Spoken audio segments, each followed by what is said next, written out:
The I-900 meeting will now come to order. Thanks everybody for being here.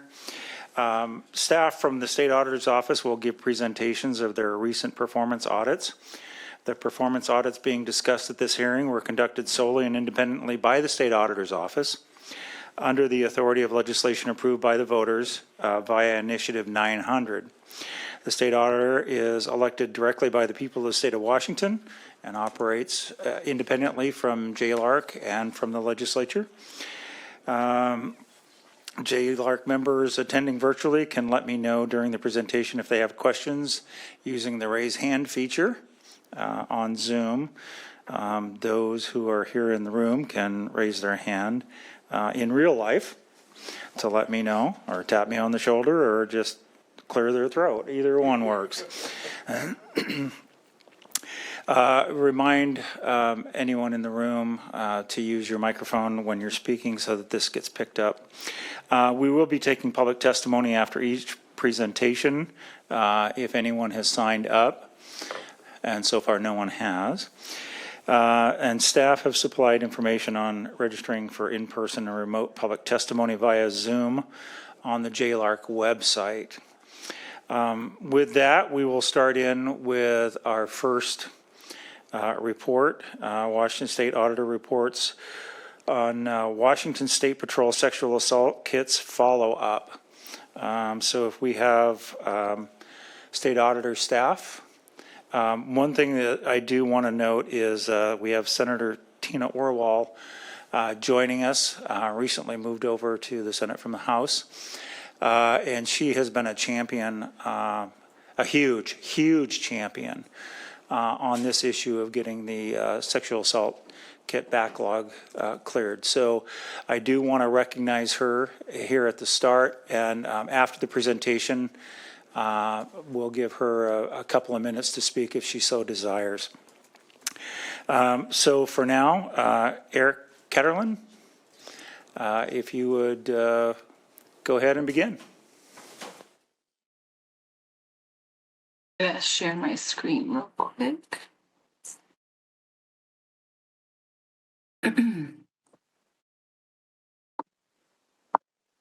Is that sharing? Can everybody see the presentation?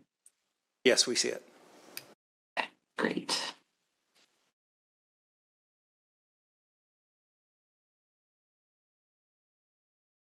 Good afternoon, Chair and members of the committee. My name is Erin Catterlin, and I'm a performance auditor with the Washington State Auditor's Office.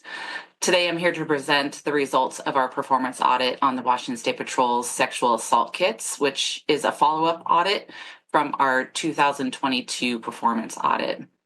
Before we begin, I would like to thank the State Patrol for the information and assistance that they provided throughout this audit.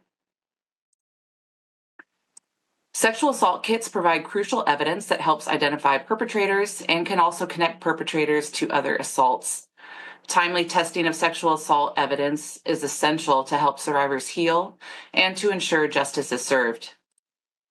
In Washington, the State Patrol is responsible for conducting all testing on sexual assault evidence. An inventory completed by the Attorney General's Office in 2018 determined that more than 9,000 sexual assault kits had not been submitted by law enforcement agencies for testing by the State Patrol as required. State law establishes requirements to help ensure timely testing of sexual assault kits.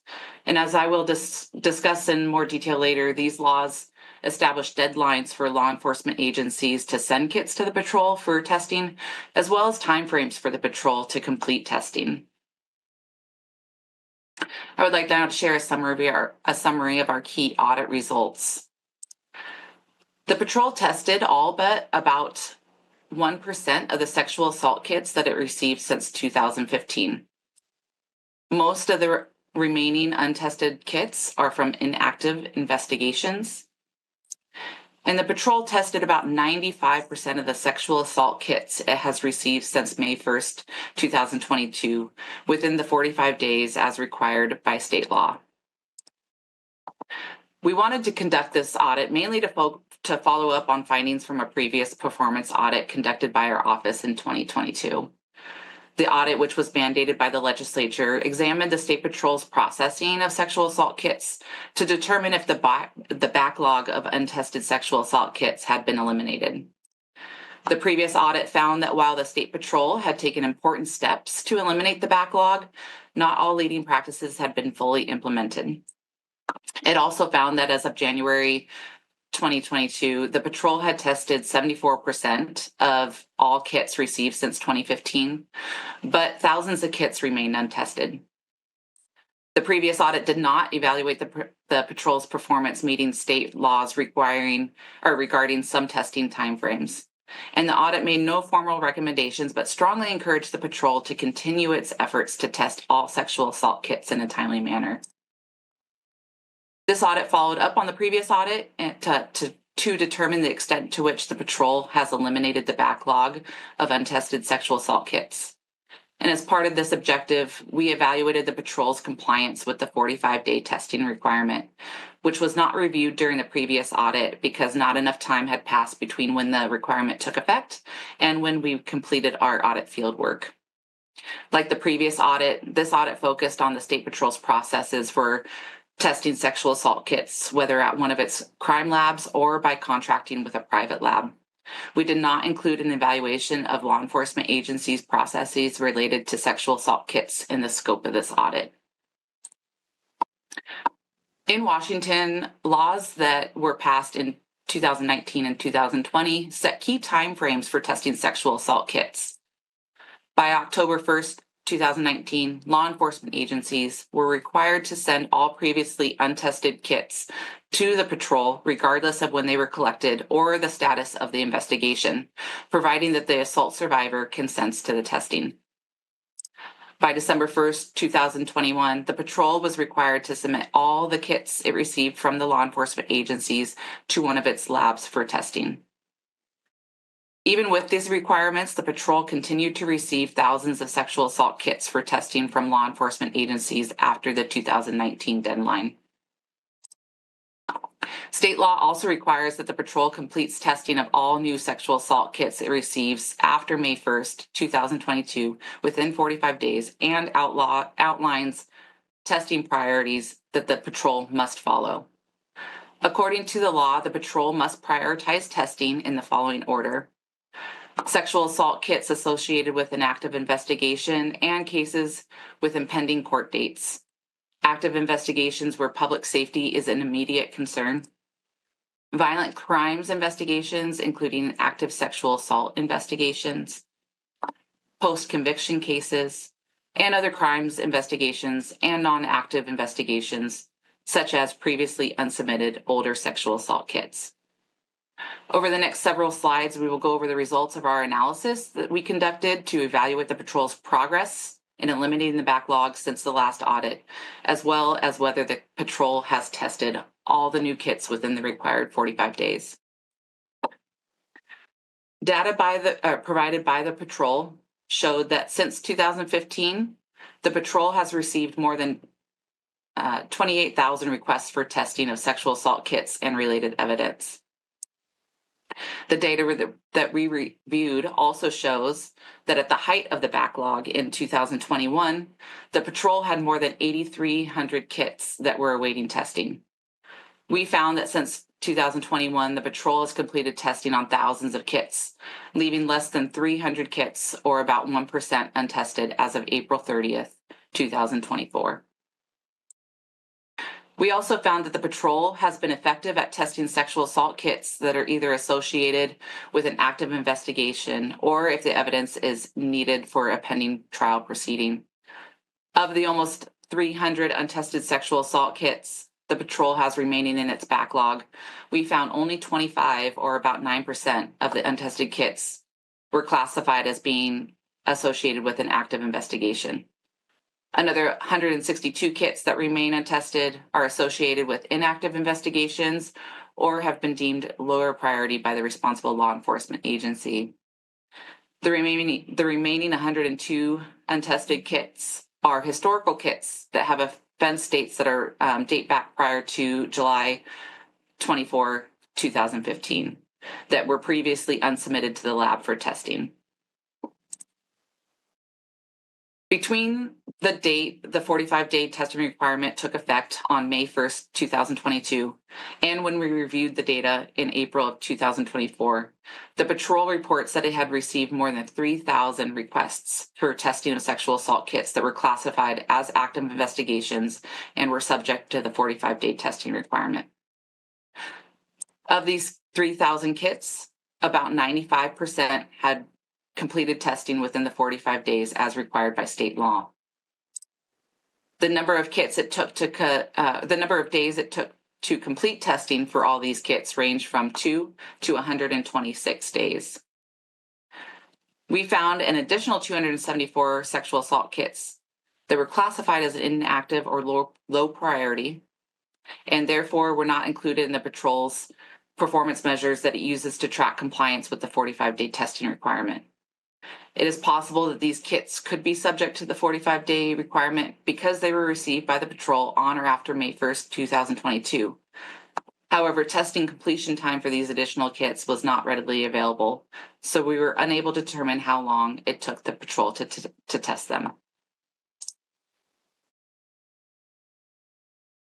The patrol's efforts to improve testing efficiency, while largely successful, can still be hampered by the following external factors. Patrol staff said that sometimes labs can receive kits for testing in larger than expected batches.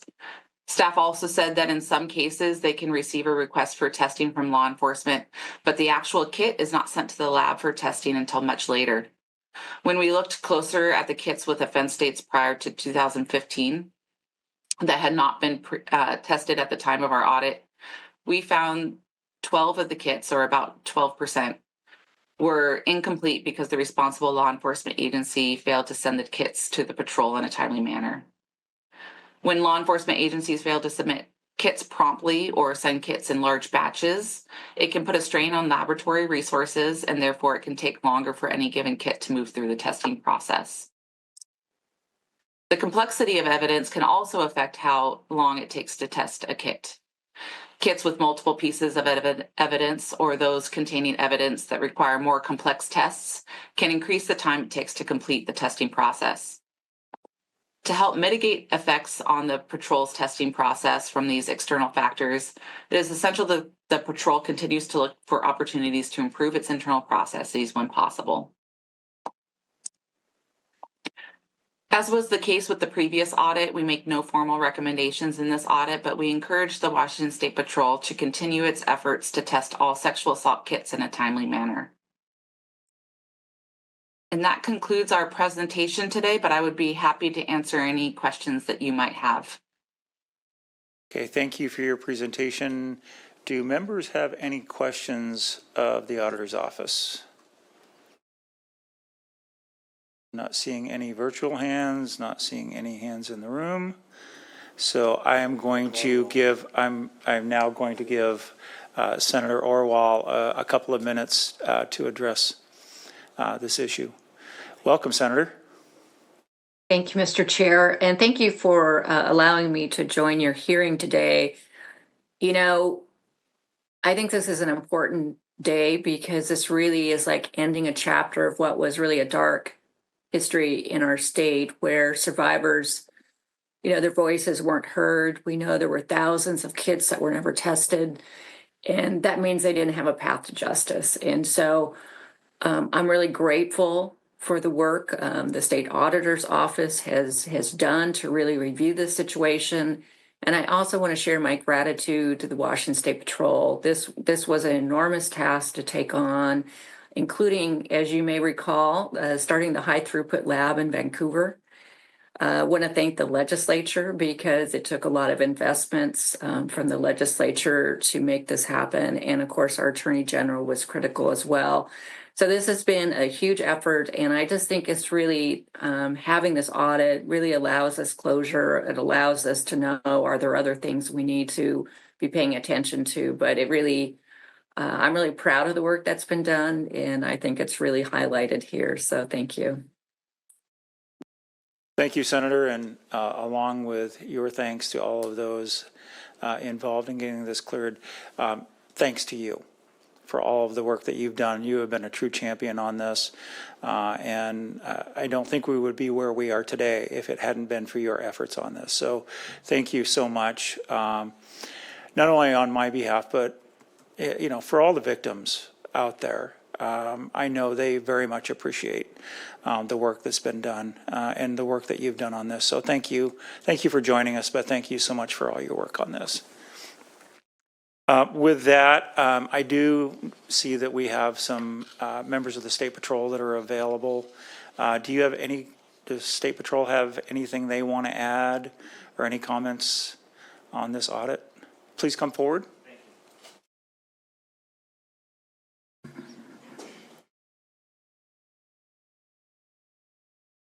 Welcome. Please proceed. Mr. Chair, committee members, thank you for having us. Dion Glover, Captain for the Washington State Patrol for the record. First, I'd like to just thank JLARC, this committee, for commissioning this study. We found it very important and vital for, as we already heard today, the victims that really need this in their life to help bring people to justice and help them. And we'd like to thank the State Auditor's Office for really working with us and providing a collaborative effort as we worked with our scientists and the state agencies here just to make a really good quality product. We're very proud of this.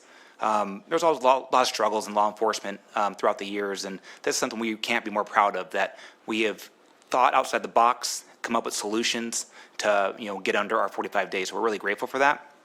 I'd like to thank Senator Orwell and Representative Mossbrucker for all the champion of the work of this. This was, like you said earlier, and thanks for her talking today, that without her support and your body of work wouldn't have allowed us to think outside the box and get this done. So we really, really appreciate them. And also our scientist, sitting next to one of our leaders of our scientist group. And I'd like to introduce her as she can talk here, but it's really important that the work they do behind the scenes, not a lot of people get to see it, but they have just done incredible work, and we can't be more grateful for that. And we just thank for the collaborative partnership for this body of work. Good afternoon. Christina Hoffman. I'm the DNA Operations Manager for Washington State Patrol's Crime Lab Division, and I just wanted to extend my appreciation as well for our DNA program to be so well resourced to undergo this project. And I know it took several years on an ongoing basis, but our operations are such that the changes we've made have been sustainable. So as long as our funding continues, we really are committed to see the testing done in a timely manner for all case types, but especially sexual assault cases. Our average turnaround time for a kit is 42 days, and we have, as of this morning, we have 2 historical kits remaining. They've been tested and are just in the final review stages. So we really are closing the chapter on this project, but we'll, on an ongoing basis, still continue to see the benefits of timely testing for public safety. Okay, thank you. Thank you for your work on this. It is very important work, and it is greatly appreciated that we're getting that backlog cleared. Do any members have questions for our folks from State Patrol? Representative Bernard. Thank you, and thanks for this report. Quick question: Are there ways that agencies and organizations and law enforcement can share their best practices in this area of, who was doing, how did that 45 days become less of an obstacle? Or was there information sharing or process sharing that allowed other organizations to do a better job at this?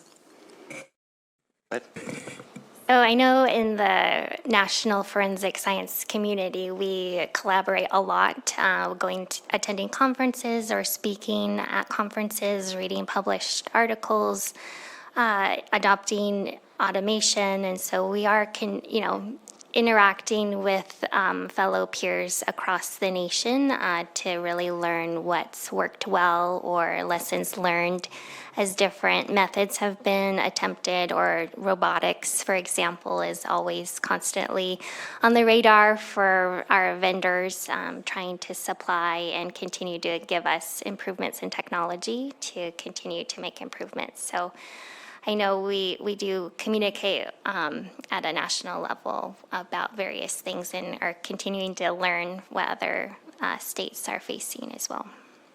And also from the law enforcement side, we really communicate with our partners out there, other law enforcement, smaller agencies, to make sure they send out our kits in a timely manner. Don't submit the request and then wait 2 months to send us the kit. So really on a regular basis, we're communicating with them through our partners at WSP, but to send us those kits regularly so we can get to testing right away and get them back out to the community members and the prosecutors' offices. Okay, Senator Orwell.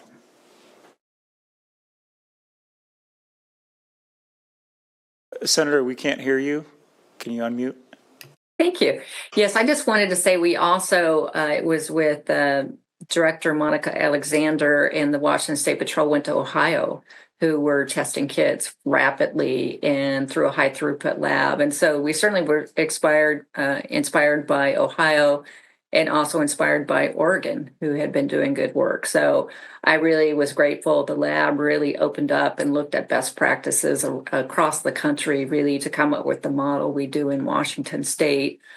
And I also am very interested in hearing the piece about the law enforcement submitting the kits. And that's certainly something we can look at because, yeah, the lab can't test them until they arrive. So that's a really good point. Thank you, Senator. I see that we also have someone else from State Patrol, Gene Lawrence. I see you have your hand up. Please proceed. Yes, thank you, and good afternoon to the members of the committee. Just to kind of echo what's already been said, but to emphasize the submission process. We can't test it until it's been submitted, and we've been getting a lot of fantastic support from the Attorney General's office in communicating with our partner agencies as well as our government and media relations, Captain Glover, in that partnership with our agencies across the state. We have partnered with private labs to get the historical kits tested. But I wanted to emphasize that while this report closes a chapter, but we're not done. And we continue to maintain our visibility of the kits coming in, our commitment to getting them processed and tested and reported within the legislatively mandated timeline. It's not so that we are in compliance with the law, but in support of survivors across the state. Okay, thank you very much. I'm not seeing any other hands up for questions. Normally we would go to public testimony, but my understanding is we have no one signed in. So I just want to thank everybody involved for their work on this, getting this backlog cleared. Thank you so much. Very good work. Well done.